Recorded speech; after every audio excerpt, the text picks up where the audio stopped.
Hola, benvinguts a Paper i Píxels. Avui toca paper i píxels.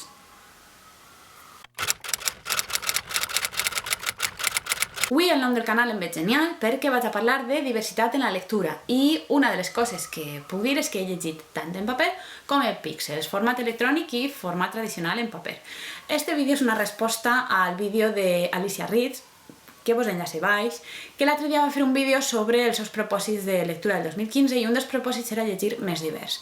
Va seguir molt el tema de la diversitat en la literatura l'any passat, el 2014, que se'n parla molt en les xarxes socials. Estava més enfocat, diguem, als autors, als escriptors, que havien d'escriure més divers, fer personatges que no siguen sempre homes, blancs, joves, guapos, que parlen anglès, de cultura occidental, i heterosexuals. Es parla molt de diversificar tendències sexuals, de gèneres, de cultures, llengües, físics, mil coses. Parlar també de temes diferents, de professions diferents, de moltes coses que resultaren més interessants, que més gent es poguera sentir representada quan llegen una obra. I fou molt interessant, jo estic intentant aplicar un poc també als personatges que escric, però ara vull parlar del que és com a lector. Els lectors també hem d'intentar llegir més divers, perquè no s'escriu igual arreu del món. Els temes varien, els personatges com estan descrits varien, les seues llengües afecten també la personalitat. I és molt interessant llegir d'altres parts del món, a banda que això ens obri un poc les fronteres, per diversificar les històries. Jo he començat a apuntar-me el que jo he llegit, jo tinc 37 anys i són molts anys llegint, i volia comprovar si jo he llegit divers. La conclusió és que he llegit més divers del que pensava, però com sempre no tant com m'agradaria. Com que és un poc llarg, m'heu anotat, i ho tinc així en el mòbil, m'he fet una llista i vaig a repassar un poc en general. Jo he llegit llibres tant escrits per homes com escrits per dones. He llegit obres clàssiques i obres modernes. He llegit de gèneres diferents, narrativa, tant novel·la com narrativa breu, contes. He llegit poesia, teatre, assaig, columnes de premsa, tant reculls de premsa en format llibre com la premsa diària. He llegit sèries i volums solts. He llegit diversos subgèneres, ciència-ficció, èpica, realista. He llegit còmics i novel·les gràfiques també. He llegit obres escrites per autors molt majors i per autors molt joves i intermits. He llegit per edats diferents, he llegit infantil, juvenil i d'adults. He llegit ficció i no ficció, tot i que no ficció menys. He llegit en diverses llengües i d'autors de països diferents. Anem a recapitular un poc. He llegit, per exemple, Sílvia Plath, que és blanca, dona, poetessa i americana. Venen també Ana Maria Matute, Carmen Martín Gaite. Recomano, per exemple, Caperucita en Manhattan, que m'encanta. La seva descripció de Manhattan al principi és absolutament genial. Busqueu Caperucita en Manhattan. Rosa Montero, per exemple, que és espanyola, que ha fet premsa, contes breus i novel·les. Recomano especialment el recull de contes Amantes i enemigos. Té alguns que són absolutament genials i estan molt, molt ben escrits. Tenim també Maria de la Pau Janer, si voleu llegir dona i en català i voleu llegir novel·la. Recomano també Esperança Camps, que també és mallorquina però viu a València. De Maria de la Pau Janer recomano Lola, que crec que és la primera que em vaig llegir, i Passions romanes, que també està en castellà, que és la que queda, crec, finalista del Planeta. Clàssics, a mi m'encanten el Tirant lo Blanc i el Quixot. De relats breus recomano moltíssim Cortázar. El conte Continuidad de los Parques és un dels millors contes de la història, és genial, és molt curt i quan acabeu la història heu de tornar a començar perquè no sabeu en quin punt ha passat el que ha passat i està molt ben treballat.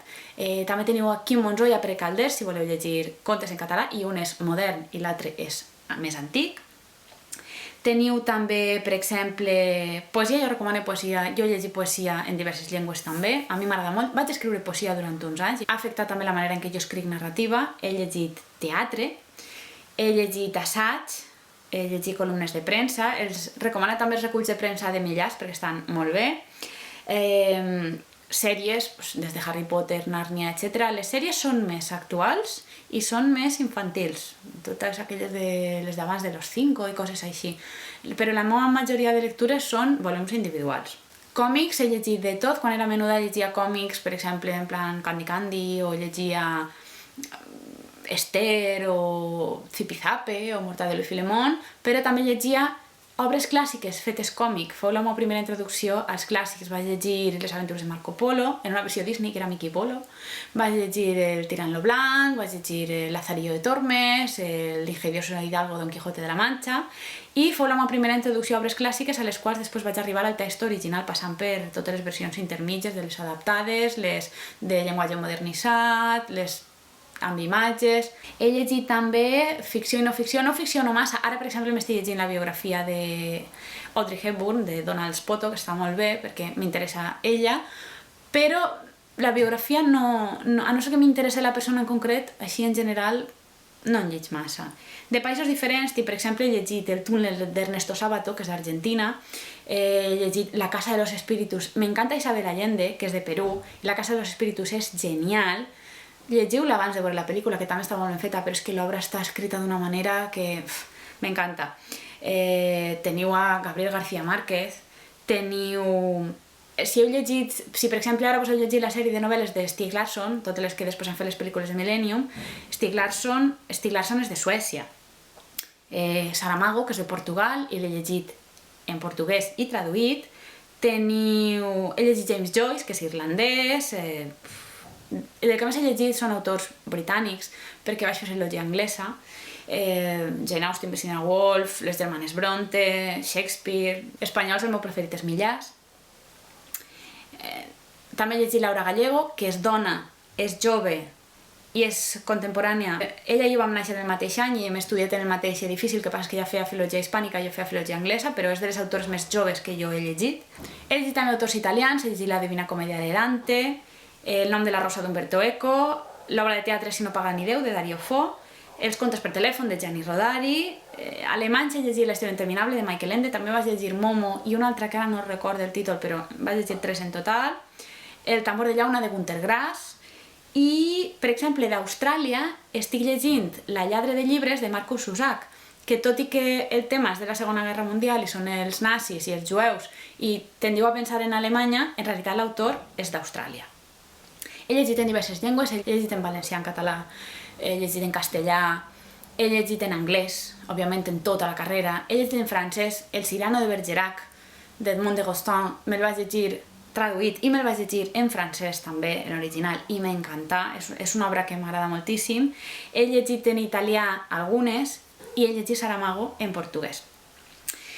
Quant a races, perquè no necessàriament que siguin de països diversos implica diversitat de raça, dels Estats Units he llegit autors blancs i autors negres. No he llegit autors negres africans, però sí dels Estats Units. He llegit, per exemple, Langston Hughes, que és un poeta de Harlem.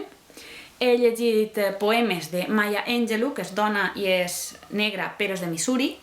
I he llegit també la novel·la El color porpra d'Alice Walker, que és dona i és negra, però és de Georgia. He llegit també el Tokyo Blues de Murakami, que de moment crec que és l'únic autor oriental que he llegit, hauria de rememorar, però bé. He llegit més divers del que jo pensava, he fet aquesta espècie de resum gràcies a veure el vídeo d'Alicia, vos deixo també tots els que he anomenat un poc com a recomanació, però és que m'he fet una mini llista de on vull ampliar. Vull llegir més autors orientals, vull llegir autors africans i vull llegir autors indis americans també. Començaré per ahí i tots ells han de ser en diversos idiomes, i han de ser homes i dones, i han de ser clàssics i moderns. Vull dir que fàcil no és, però em faré una mini llista i procuraré que siguen les meves lectures del 2015, entre totes les altres que faig sempre, i intentaré també fer algun vídeo perquè els coneixeu. Si vosaltres heu llegit divers o no heu llegit divers, feu per favor les vostres pròpies recomanacions i comenteu-me quines han sigut les vostres lectures i si han sigut diverses.